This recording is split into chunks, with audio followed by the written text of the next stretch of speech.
Student I am Vibha from saint Xavier's school. And जैसे कि हम इसके पहले वाले वीडियो में देखे थे about the harmful micro organism जो हमारे शरीर के लिए हानिकारक सूक्ष्म जीव होते हैं, उनके बारे में पढ़े थे। ठीक है, सो आज हम पढ़ेंगे फूड प्रिवेंशन के बारे में।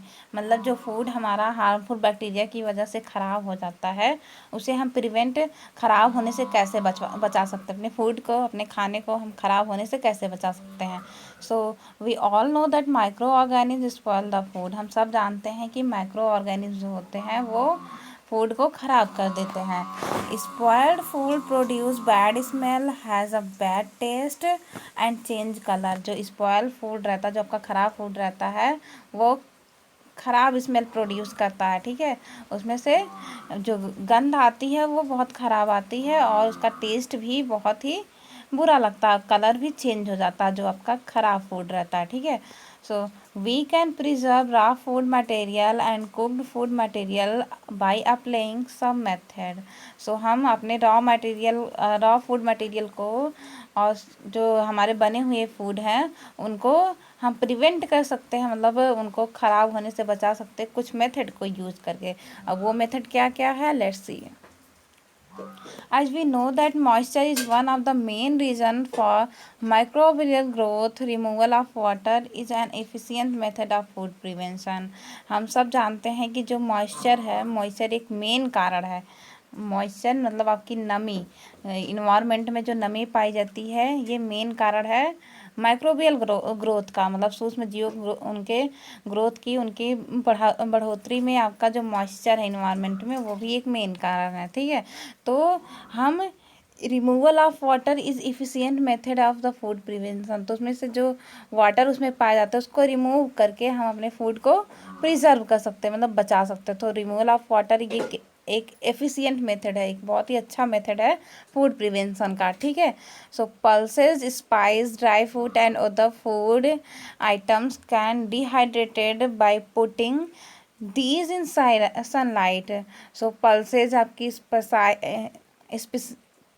स्पाइसीज और dry fruits and other foods item जो होते हैं, सारे फूड आइटम आपके डिहाइड्रेटेड के थ्रू सनलाइट के, आप बाई पुटिंग सनलाइट, उसमें मतलब आप अगर कोई भी एग्जांपल लेके समझाते, वेट, जैसे कोई भी आपका फूड है, चाहे पल्सेस हो या फिर स्पाइसीज हो या फिर ड्राई फूड हो या फिर कोई भी फूड हो, आपका कोई भी खाना हो, जब उसे आप सनलाइट में रख देंगे, ठीक है, तो क्या होता है उसमें से जो वाटर की अमाउंट होती है वो वेपर बन के, वो ऐसे वेपर बन के इन्वायरमेंट में चली जाती है, तो वो सूख जाता। तो उसमें जब वाटर की अमाउंट नहीं रहती है तो वो ज़्यादा दिन तक चलता है और ख़राब नहीं होता। ठीक है, तो इसी को क्या बोलते हैं, डिहाइड्रेशन बोलते हैं। मतलब इसमें से जो है वाटर का रिमूव करना सबस्टेंस को, इसी प्रोसेस को क्या कहते हैं, डिहाइड्रेशन कहते हैं। ठीक है, तो आप किसी भी फूड आइटम को अगर सनलाइट के प्रेजेंस में रख दो या फिर उसे ज़्यादा अमाउंट में हीट कर दो, तो उसमें से जो है वाटर अमाउंट वो ख़त्म हो जाता है, और इसी प्रोसेस को क्या कहते हैं, डिहाइड्रेशन कहते हैं। ठीक है, so the process of removal water, wet, so the process of removal water from a substance is known as dehydration. किसी भी सबस्टेंस से वाटर की, उसमें से वाटर जो अमाउंट पाए जाते हैं उनको निकालना, उनको सबस्टेंस से रिमूव करना वाटर का अमाउंट को, तो उसी को क्या बोलते हैं, डिहाइड्रेशन बोलते हैं। ठीक है, boiling of food can kill the growth of microbes. जो सूक्ष्म जीव होते हैं, अगर आप फूड को बॉयल कर देते हो, मतलब उबाल देते हो, ठीक है, उसे मतलब गर्म कर देते हो, तो क्या जो उसमें माइक्रोब्स होते हैं, जो सूक्ष्म जीव होते हैं, वो मर जाते हैं। जैसे आपका और भी कुछ कॉमन एग्जांपल है मिल्क एंड वाटर का। ये भी आप जब बॉयल करते हो तो उसमें के माइक्रोब्स जो कीटाणु होते हैं वो मर जाते हैं। इसलिए गाँव घरों में सब कहते हैं कि दूध और पानी को गर्म करके पीजिए, ताकि जो उसमें कीटाणु है वो मर जाएं और आपको एक healthy water and healthy milk मिले, जो आपके हेल्थ के लिए बेनिफिशियल होता है। ठीक है, वन अनदर मेथड इज पेस्टोराइजेशन। एक दूसरा मेथड है पेस्टोराइजेशन। ये क्या है, इसमें भी किसी भी फूड को विदाउट बॉइलिंग से भी प्रिजर्व किया जा सकता है। ठीक है, so the milk is heated to the about 70 degree to 75 degree. इसमें प्रेस्टोराइजेशन क्या है, इसमें बिना बॉयल किए, बॉयल जो होता है आपका कोई भी फूड 100 डिग्री से एबव पर ही बॉयल होता है। और पेस्टोराइजेशन क्या है, ये आपका फूड बिना बॉयल किए आप प्रिजर्व कर सकते हो, ठीक है। तो इसमें जो फूड होता है उसको अबाउट 70 डिग्री या 75 डिग्री के आसपास हीट किया जाता है 20 और 30 सेकेंड के लिए, ठीक है। फिर उसे देन चिल्ड, ठंडा किया जाता है, उसे तुरंत स्टोर पैक कर दिया जाता है, ठीक है। This prevent the growth of microbes. ये मेथड आपका माइक्रोब के ग्रोथ, मतलब उसमें जो सूक्ष्मदर्शी है उनके ग्रोथ को रोकता है, ठीक है। मतलब उन उन्हें ग्रोथ नहीं होने देता है उनका, मतलब जो भी माइक्रोब्स पाए जाते हैं आपके मिल्क में, तो जब ये प्रेस्टराइजेशन आप करेंगे तो ये आपके माइक्रोब्स को ज़्यादा बढ़ने नहीं देगा, जितना रहेगा उनको ख़त्म कर देगा। और यही प्रोसेस, इस प्रोसेस को डिस्कवर किसने किया था, लोइस पास्टियर ने, ठीक है।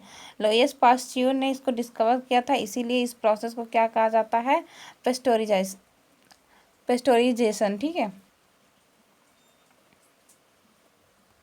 Next, common salt is also use to preserve meat and fish. कुछ कॉमन साल्ट होते हैं जो ये आपके मीट है, और मतलब जो मीट मछली खाते हो आप, उसको उसमें उसको प्रिजर्व करती है। तो ये कैसे प्रिजर्व करती है, कॉमन साल्ट जो है वो कॉमन ड्राई साल्ट जो आते हैं फिश एंड मीट को कवर्ड कर दिए जाते हैं। जैसे आपका इस तरह फिश है, ठीक है,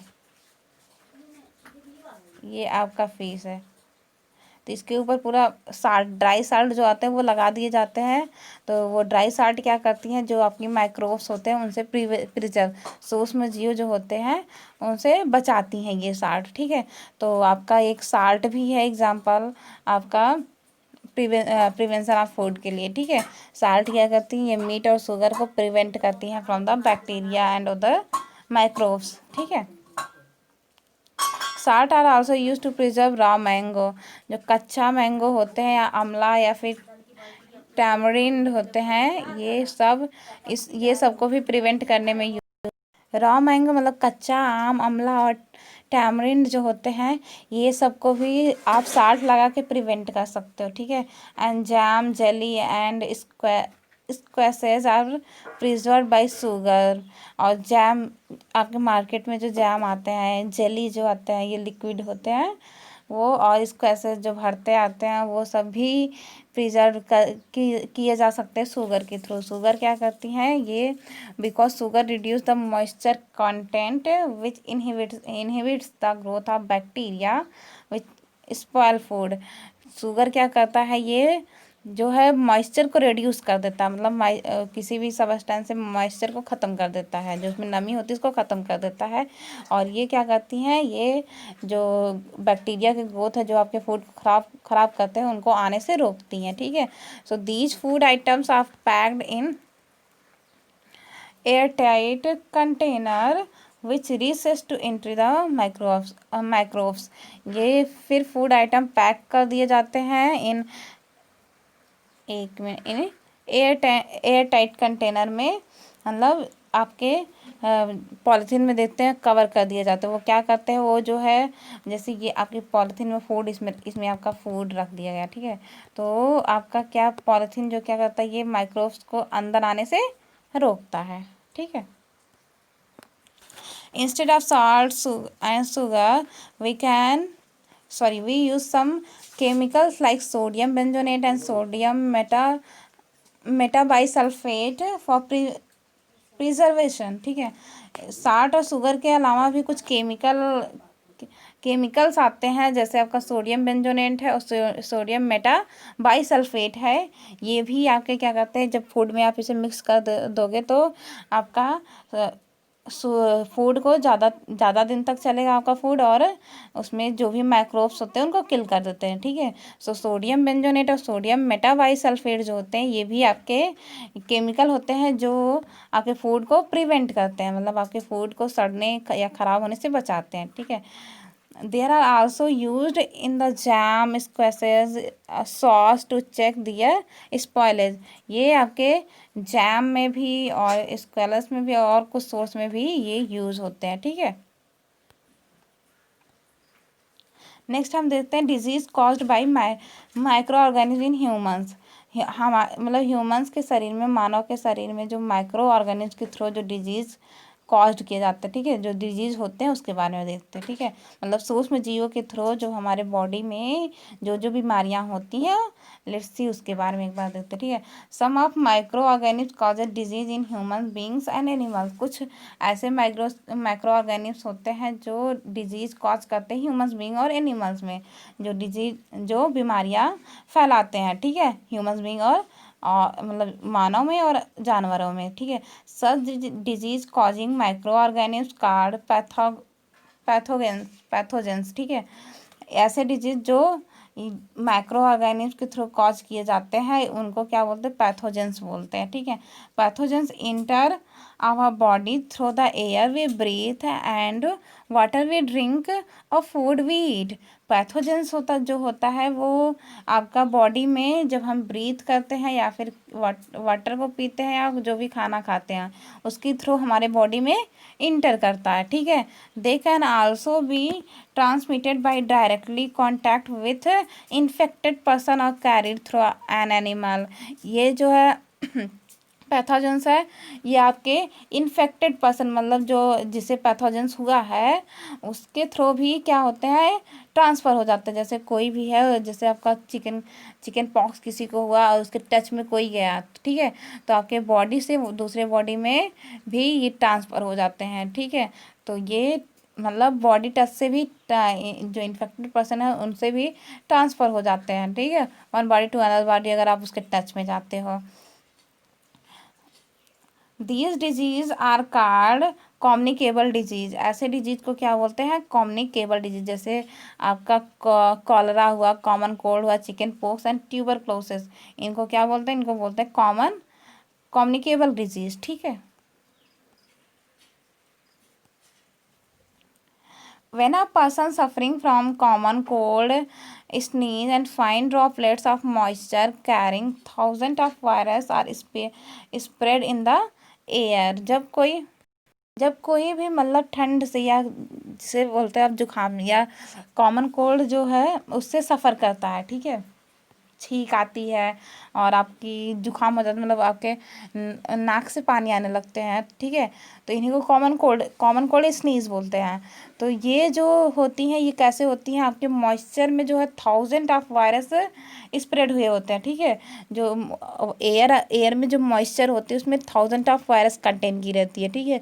तो वो क्या करती हैं, वो जब आप सांस लेते हो तो सांस की आपकी मतलब एयर के थ्रू आपके अंदर जाती हैं वो बैक्टीरिया, फिर आपको कॉमन कोल्ड ये कॉज करती है, मतलब फिर आपको जुकाम हो जाता है, मतलब ये आपका फिर नाक से पानी बहने लगता है और आपको छींकें आने लगती हैं, ठीक है। तो ये होता है because of the virus containing moisture in the air. जो एयर आपके एयर में जो मॉइस्चर कंटेन किए रहते हैं उसमें जो थाउजेंड ऑफ वायरस होते हैं उसी की वजह से आपका कॉमन कोल्ड स्नीज होता है, ठीक है। The virus may enter the body of healthy person while breathing. There are some insect and animal which act as carrier of disease causing microbes. कुछ आपके ऐसे भी इंसेक्ट होते हैं, कीटाणु ही, कुछ ऐसे भी एनिमल होते हैं जो वायरस मतलब जो आपके माइक्रोब्स उसमें ढेर सारे माइक्रोब्स पाए जाते हैं जो डिजीज़ कॉज करते हैं, ठीक है। तो जैसे आपका कौन कौन से इंसेक्ट है जो आपके डिजीज़ को आपके शरीर में बीमारियां फैलाती हैं, तो हाउस फ्लाई है जो मक्खी घर में पाई जाती हैं आपकी, वो क्या करती है इधर गार्बेज पे और एनिमल एक्स्ट्रा पे, मतलब एनिमल के जो वेस्ट प्रोडक्ट होते हैं उस पे जाके बैठती हैं और वो फिर आके आपके घरों में जब आके बैठती हैं तो वहाँ से जो बैक्टीरिया रहती है वहाँ से ट्रांसफ़र कर देती हैं आपके घरों में, ठीक है। So pathogens stick to their bodies, और इसके थ्रू आपके जो पैथोजेंस होते हैं, जो बैक्टीरिया होते हैं वो आपकी बॉडी में आ जाते हैं। जो मक्खी होती है, मक्खी क्या करती हैं, ये गार्बेज पे कूड़ा कबाड़ा पे जाके बैठती हैं और जाके एनिमल्स के वेस्ट प्रोडक्ट पे बैठती हैं तो वहाँ से जो पैथोजेंस होती हैं वो आपके घर तक ट्रांसफ़र कर देती हैं, ठीक है। When these flies sit on uncovered food they transfer the pathogens. और यही जब आपके यही यही फ्लाइज जो यही मक्खियाँ होती हैं, जब आपके अनकवर्ड फूड, जो फूड कवर नहीं है उस पर बैठती हैं तो क्या पैथोजेंस ट्रांसफ़र कर देती हैं उसी फूड में, ठीक है। This committed food is cause of disease, इस टाइप के फिर डिजीज बीमारियां फैलाते हैं। Female mosquito carries the parasite of malaria. Female mosquito जो होता है ये पैरासाइट, इसमें पैरासाइट पाया जाता है जो मलेरिया कॉज करता है, ठीक है। जो फीमेल मॉस्किटो की आपको किसी को भी मलेरिया होता तो मतलब जो उसको क्या फीमेल मॉस्किटो ने काटा है, फीमेल मॉस्किटो में पैरासाइट पाए जाते हैं, ठीक है। And female aedes mosquito act as a carrier of dengue virus. And female aedes mosquito जो होते हैं वो डेंगू वायरस, आपके डेंगू बीमारी को फैलाते हैं, ठीक है। All mosquito bred in water, so we should change water of coolers and check the place where water can be stored. Water should be kept in closed container. तो जो आप जानते हो कि सारे मॉस्किटो जो है वो वाटर में ब्रीड करते हैं, ठीक है। सो जो हम वाटर पीते हैं उसे अच्छे से चेक करके और उसे एक क्लोज कंटेनर में रखना चाहिए ताकि वो जो इन मॉस्किटो से होते हैं इन्फेक्टेड ना हो पाए, ठीक है। So common disease, some common human disease caused by micro organism. कुछ कॉमन ह्यूमन डिजीज़ हैं, कुछ कॉमन ह्यूमंस में जो बीमारियां पाई जाती हैं जो माइक्रोब सूक्ष्मदर्शी के थ्रू बनती हैं, तो उनके बारे में दिया। जैसे आपकी क्या डिजीज़ पोलियो हुआ, ये किस माइक्रो ऑर्गेनिज्म की वजह से होता है, वायरस की वजह से होता है पोलियो। और मोड ऑफ ट्रांसमिशन क्या होता है, मतलब ये आपके शरीर में किस मोड से आती हैं, किसके थ्रू आती हैं आपके शरीर में, तो ये एयर एंड वाटर के थ्रू आती हैं, ठीक है। एंड प्रिकॉशन, आप इससे बच कैसे सकते हो, पोलियो से, इस वायरस से कैसे बच सकते हो, तो keep the patients in complete isolation. Keep the, इसमें क्या कर सकते हो आप, जो पेशेंट्स है उसको कंप्लीट आइसोलेशन मतलब एक कंप्लीट बंद जगहों पे उन्हें रखिए, ठीक है। और मियास्लेस क्या है, ये भी एक आपका डिजीज़ है जो कि वायरस के थ्रू होता है और इसका मोड आप मतलब आप तक ट्रांसफ़र होने का जो मोड है वो एयर होता है, ठीक है। इसमें आप इससे बच कैसे सकते हो, तो इससे बच सकते हो keep the patient on separate bed. इसमें जो पेशेंट होते हैं उनको अलग बेड पे रखिए, ठीक है। और चिकन पॉक्स होते हैं ये आपके शरीर में रेड आ जाते हैं, कुछ रेड रैसेज आ जाते हैं, ठीक है। तो ये भी वायरस के थ्रू होते हैं और इनका जो मोड ऑफ ट्रांसफ़र है एयर है एंड कांटेक्ट, या आप किसी पर्सन के कांटेक्ट में जाते हो तब। और इनका प्रिकॉशन है, इनका कुछ मेडिसिन होती है, मेडिसिन के थ्रू ये बच सकते हैं, ठीक है। फिर ट्यूबरक्लोसिस है, ये भी बैक्टीरिया के थ्रू होते हैं, जिनका मोड ऑफ न्यूट्रिशन जो मोड ऑफ ट्रांसमिशन जो होता है एयर होता है। टाइफाइड हो गया, कॉलरा हो गया, और ये दोनों टाइफाइड कॉलरा बैक्टीरिया के थ्रू आपके शरीर में आते हैं, ठीक है। तो इनका जो मोड ऑफ ट्रांसमिशन है, तो ये वाटर है एंड वाटर फूड है, ठीक है। हेपेटाइटिस है, तो ये भी वायरस के थ्रू वायरस, इसका जो सूक्ष्म जीव होता है वो वायरस होता है और ये वाटर के थ्रू आपके बॉडी में एंटर करते हैं, ठीक है। तो इन्हें भी आप प्रिवेंट कर सकते हो कि वाटर को आप प्योरीफाइड करके पियो और उसे या तो बॉइल्ड करके पियो, ठीक है। नेक्स्ट देखते हैं हम नाइट्रोजन साइकिल के बारे में, ठीक है। Atmosphere is made up of many gases, the main gas is the nitrogen, which is 78% of total gas.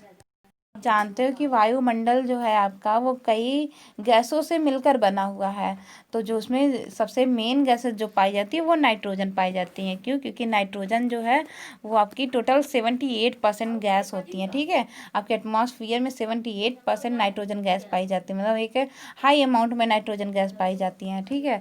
Nitrogen is one of the essential constituent of living organism as a part of protein, chlorophyll, nucleic acid and vitamin.